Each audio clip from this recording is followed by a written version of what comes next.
Hey guys, Michael here from Fat to Fit. So obviously you cannot see my face because in today's video I thought I would do a MyFitnessPal tutorial. So a lot of you guys out there actually do not know what MyFitnessPal is and have been asking me about it, so I thought I'd do a quick little tutorial on it, some of the basics on how it works, just to let you get used to the idea and maybe think about downloading it yourself. So first thing you need to do is of course download the app. It is on both iPhones and Android, so you can get it for both. So basically all you do is you go to the App Store and type MyFitnessPal. Even just starting to type it, it comes up and you'll see it pop up there with the little blue icon, and I've already got it downloaded because I use it on a daily basis pretty much, so I have it open there. So when you first open it, you won't have this. It'll ask you to put in some of your details for your profile, your goals and things like that. Stuff like your starting weight. As you can see here, you can tell I've been using the app for a long time because my starting weight was 117.8 kilos on the 27th of the 12th. So that's when I first started using, in 2012, that's when I first started using the app a few months after I started my weight loss, and it's got things like their current weight, goal weight, how much you want to lose per week, whether that's losing or gaining or maintaining, activity levels, etc.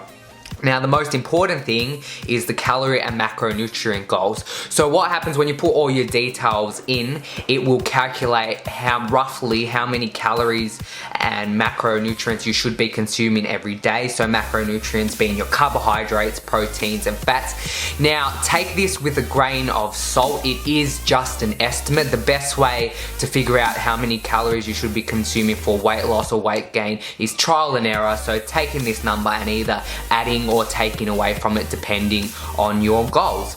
So that's that. So I'm on about 2,500 calories a day, which is a bulk for me. So here's your home screen. What you do is down here, it's got, oh you can't see, it's got right here, it's got diary, a plus, progress, more. You click on diary and it has your various meals throughout the day. So up here it has your calorie goal, has how many calories you've consumed for the day and how many calories have been burned from exercise. I don't really use that feature, but you can, and then it kind of gives you a rough estimate of how much you've got left for the day.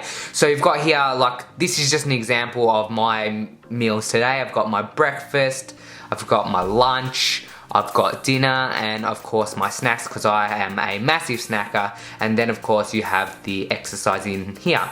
But I don't really add to it because I don't believe in eating back my calories from cardio or anything like that. Now if you click on food here, it actually gives you a nutrient breakdown of all the foods you've eaten so far today. So today I've eaten about 183 grams of protein, 250 grams of carbs and 50 grams of fat, and it's got it for a few other nutrients as well. So it's got what you've eaten, what your rough goal is, and how many you've got left, which I find very useful for tracking my macronutrients. And if you're more of a visual person, it has it as a graph as well.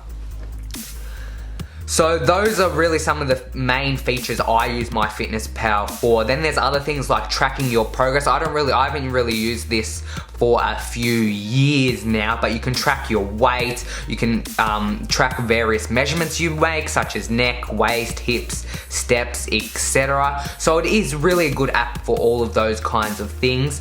Adding foods. Once you've added a food, it's normally in there as well, so you can just keep going back and adding the same food if that's something you consume on a regular basis.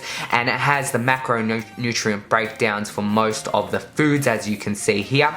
Now be mindful that all the foods entered into MyFitnessPal have been done so by other people, so take it with a grain of salt and make sure you check the label when you're comparing the foods between MyFitnessPal and the label, because they can be a bit off, but most of them I've found have been quite spot on and has really helped me track my calories and track my macronutrients, which isn't for everybody, but for those who want to do it, I'd say MyFitnessPal is a really good tool to do that. Anyway, that was just a quick tutorial on MyFitnessPal. I hope it helped some of you guys out. And if you've never heard of it before, go and give it a shot. You never know, you might like it. Anyway, that's going to be the end of this video. If you enjoyed it, please give it a thumbs up. Comment down below if you have any questions, and please subscribe to the channel if you haven't already. I'll see you later, guys.